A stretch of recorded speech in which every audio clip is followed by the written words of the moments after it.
तर आजचं आपलं फायनल डेस्टिनेशन होतं तपोवन.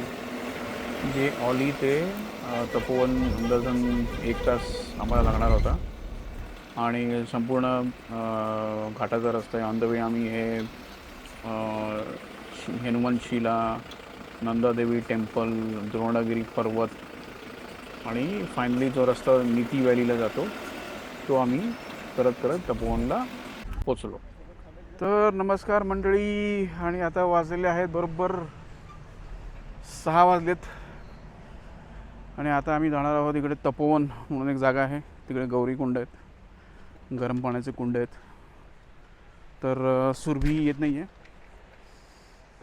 तर एक 200 मीटर खाली आहे, जाऊन नंतर परत वरती यायचं. तर बघूया, दाखवूया तुम्हाला पण. गौरी कुंड असा हा रस्ता आहे. असा थोडंसं आहे, म्हणजे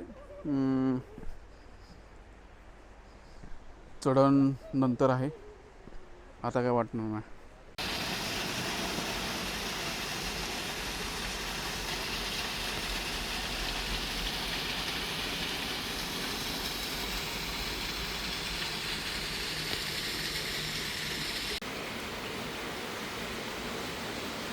हे तुम्ही बघितलं तर हे आहे गौरी कुंड इकडचं तपोवनमधलं.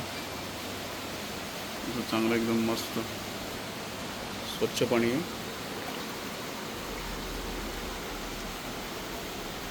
छान तुम्ही इकडून रिलॅक्स करू शकता. आहेत म्हणजे माणसं, 4-5 माणसं आहेत. एवढं गर्दी पण नाही आहे. मस्त आहे.